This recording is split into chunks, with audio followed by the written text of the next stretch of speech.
What is up, everybody? Welcome back to another mock review. We're going to be taking a look at this tank that I made for the World in Darkness group. This version is in dark gray, as you can see. And then we're going to actually do something that I'm very excited to try out. I'm going to try to make a dark blue and a light gray camo version of this tank. So first off, this tank can actually drive. The treads do move fairly easily and fairly well here on this this kind of like textured surface that I have here. And it looks really awesome when they move. If you look closely, you can actually see these wheels on the bottom. They actually sometimes spin along with the treads, so that's really awesome because these would be spinning along here, all these drive wheels. These are actually like little tires to kind of absorb the impact of the driving. There is no suspension on this tank, unfortunately, but suspension is really hard to do on a tank, and I'm not really good with Technic and stuff, so I wasn't able to figure that out. And then we have the turret here can move. It only moves that far to either side because it ends up getting caught on the back here on these intakes, and I didn't want to try to figure out a way to make it go all the way around. I thought that this was okay because I really like the way it looks right now, and I wouldn't want to move the turret forward at all. I wouldn't want to make these vents smaller at all, and I really love the way that if you look at it right here, these two wedge plates line up perfectly right there. There's just a little bit of space in there. It's just so satisfying the way that they line up, but unfortunately that does mean that the turret is not able to go all the way around. So if we look at the back of the tank here, we can see that I was able to use these really cool door pieces here. I actually found these at a flea market in like a bulk bin like the week before I finished this tank, so that worked out really awesome because these door pieces, they make perfect vents for the back of the tank. They look very realistic and very cool. It gives it a really aggressive look, because if you look at it like this, they kind of look like spikes coming out of the back of the tank, kind of like a dinosaur or something on the back there. The tank does have two brake lights so that it can be road legal, I guess, if it's fighting in a city, along with these two hazard lights here, which I thought just looked kind of cool. Maybe they aren't really necessary, but maybe if the civilians in the city don't really notice this gigantic tank coming towards them, they will see these hazard lights flashing here and know to get out of the way because they will be run over by this tank here. And I was able to do something really cool with these panels here in the back because I was unable to figure out a way to fill the space in behind the treads here and give it some overhang because this right here is perfectly flush. I couldn't fit a single other plate on top of this door right here, so that's why there's nothing on top of that door right there. That's just an open stud, and I couldn't figure out how to get like some overhang here because I wanted to have this slope here. I didn't want to lengthen it another plate, and so I figured I would just do this kind of a thing here, and it's attached right here actually, and it gives it a really nice angular look, and the end of it lines up perfectly with this wedge plate here. Looking at it from the top, you can see that it does give the top view of the tank a really nice angle at the back as well. On the top of the turret, we have a machine gun right here, and this uses the this winch holder piece, the string reel holder, and that gives it a really nice sturdy look there for the turret. And I was able to use this Super Mario piece from the Super Mario sets, and I bought this on Bricklink. I don't actually have any of the sets. I just knew that this piece would work really well for some kind of a futuristic military vehicle as some sort of like a sensor array. As you can see, it does have the mushroom right there, but thankfully it's too small to notice in the final pictures of this tank, and it looks really cool. It has some really cool colors on it. It really adds some nice color to the build there with those like multicolored lines it has.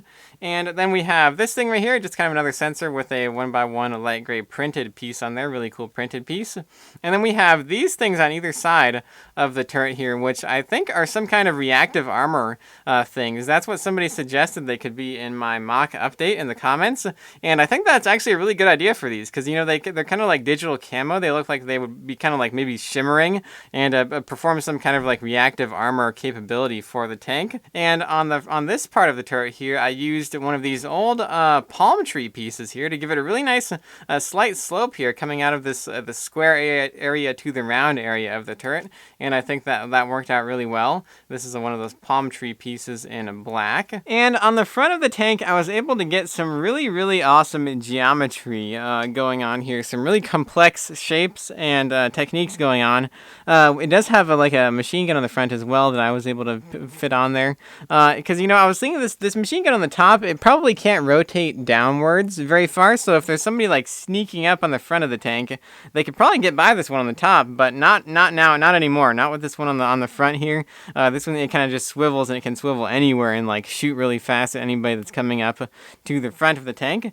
And it has these old Lego Studios pieces here on the bottom with these really cool hazard stripes. That's actually one of my favorite Lego pieces of all time, I think, just because of how useful those hazard stripe pieces are on there.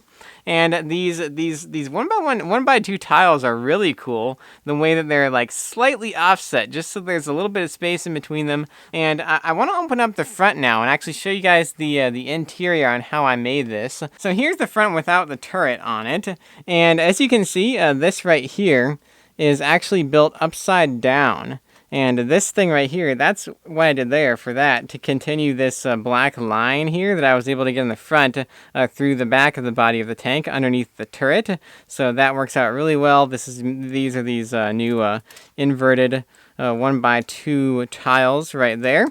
And then if we fold this outwards, you guys can see exactly what is going on in here. What I did for the front was I used these 1x2 inverted tiles here, and then I attached them to these black brackets. That way I was able to get this really thin black line, and the tiles are slightly lower than this thing here, so it looks really cool.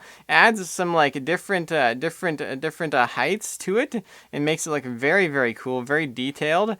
And then, because there's these 2x2 inverted tiles, there's no such thing as a 1x2 inverted tile. So since I wanted to put this machine gun on the front here, I had to figure out a way to do a stud inversion. And since I wanted to fold this in, there was not very much room. And normally a stud inversion would actually take quite a bit of space, but I figured out a new way to do. It's new to me. I'm sure that somebody else has done it before, but this is a two-plate stud inversion here. We have this one, which can go like this, and then we have this, which is a stud. You can connect right there. So this is like this is the stud, and this is the underneath the stud right here. So that's how I was able to connect this 1x2. This turret here on the front with this 1x4 plate in between these 2x2 inverted tiles there. And I was really happy when I figured that out, because I was thinking about how I could do this for a very long time. It's one of the reasons why this tank took so long, because I really wanted to fit this turret on the front, but I couldn't figure out how to do the stud inversion technique there that would fit inside this very small space. And then if we look here, you can see how I was able to do those tiles on the front of the tank and to get them to have that slight space in between them. It just kind of worked out because these headlight bricks here, they fit right in here, and then there's enough room for an actual another piece to fit in between them. One of those 1x1 round plates with the holes in the middle attached to a piece right here to get to go at the perfect sloping position to kind of match up with these headlight bricks here, that are also sloped slightly. And the reason there's all this stuff right here is because I needed to actually get it to be able to position perfectly so that it would match up right here as you come down this slope.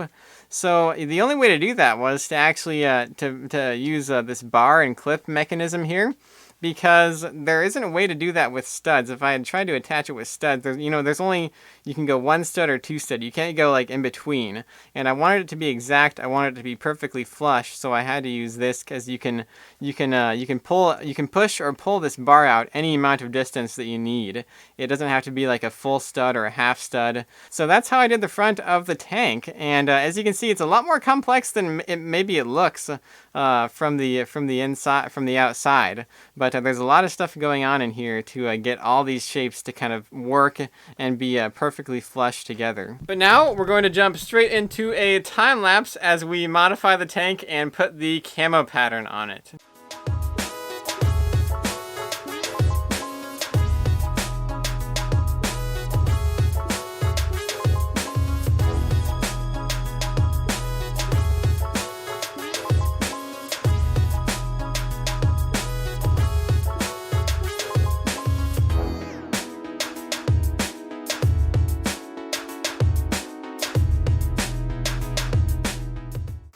And here we have the dark blue, dark gray, and light gray camo color scheme version of the tank.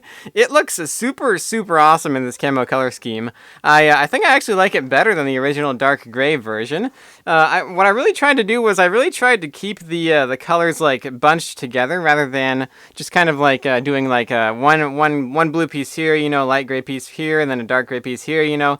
That's really what you want to try to do with camo when doing camo stuff in Legos. You want to keep the colors together and really make it seem like purposefully, you know, like somebody took a spray paint can and just went over this and like spray painted this area dark blue and then this area light gray, you know. You don't want to have it just be like a jumbled mess of colors. And I think that I was able to accomplish that pretty well with this. As you can see, there's like very specific lines here. One thing that I saw that I'm really happy that I was able to do here was I was able to actually use these new 45-degree tiles here to give a really nice angled color intersection between the light gray and the dark blue pieces there. That looks really cool. I really like that just kind of subtle detail on here. And then it happens again on this side, which looks really awesome.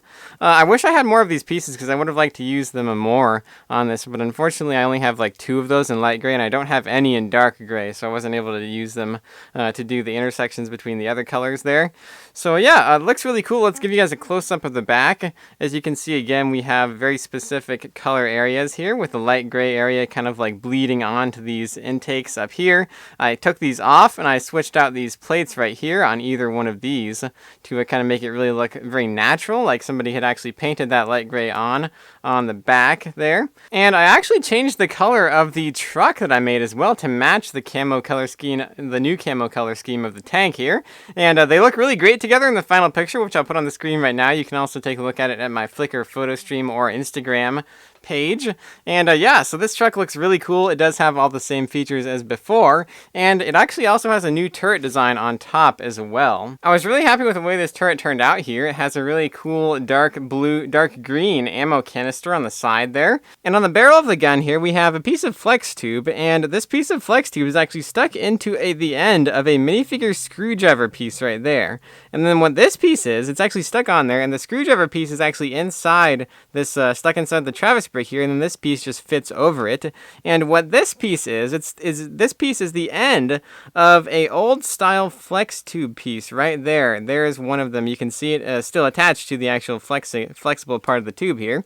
And then this is the new version. On the new version, this piece is not removable, and it has a slightly different mold. But the nice thing about the old version is you can actually take these pieces off and use them in builds in very, very interesting ways, because it's actually a very interestingly shaped piece that I don't really see people use very often. And I was able to actually figure out a way to get this to work for the barrel of this gun here, because the end is actually not big enough to fit a bar. So that's why I had to actually use the screwdriver technique and stick the flex tube on the screwdriver there to actually get it to stay in place. And I think that is going to be it for this video. Be sure to leave a comment down below and let me know if you guys would be interested in buying instructions on how to make this tank here.